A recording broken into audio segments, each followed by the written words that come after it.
Hi friends, welcome to my channel. ఎవరైనా మన వీడియోని ఫస్ట్ టైం చూస్తున్నట్టయితే ప్లీజ్ సబ్స్క్రైబ్ చేసుకోండి, లైక్ చేయండి, షేర్ చేయండి. నేను ఒక హాఫ్ కేజీ ఫిష్ తీసుకున్నా.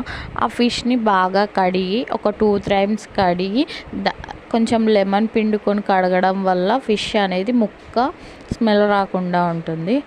దాని తర్వాత దానికి అల్లం వెల్లిగడ్డ పేస్టు, కారం, ఉప్పు, పసుపు, ధనియా పొడి, కొంచెం లెమన్ అంటే ఒక స్లైస్ లెమన్ పిండుకొని దాంట్లో ఒక 2 టేబుల్ స్పూన్ కార్న్ఫ్లోర్ యాడ్ చేసుకొని దాన్ని 1 అవర్ కంటే ఎక్కువగా మ్యాగ్నేట్ చేసుకోవాలి.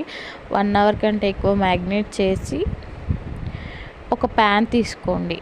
మన దగ్గర చపాతీ చేసే ప్యాన్ ఉంటుంది కదా, దాన్ని తీసుకొని ఒక 4 టేబుల్ స్పూన్ ఆఫ్ ఆయిల్ వేసుకోండి.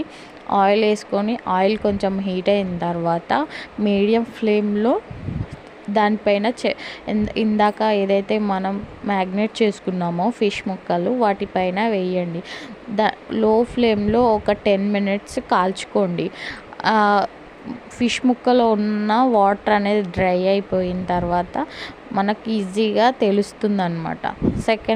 సెకండ్ సైడ్కి తిప్పి దాన్ని సెకండ్ సైడ్కి కూడా కాల్చుకోండి.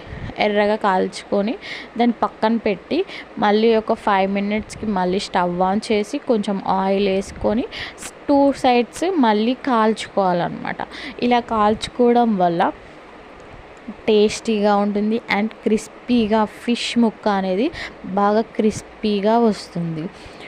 ఒకసారి బండ్ల పైన ఉండే ఫిష్ ముక్క లాగా క్రిస్పీగా ఉంటుంది అన్నమాట. ఒక్కసారి ట్రై చేయండి. నేను చెప్పిన ప్రాసెస్లో మళ్ళీ చేసుకొని తింటారు. ఒక్కసారి ట్రై చేసి నాకు ఎలా వచ్చిందో కామెంట్ చేయండి.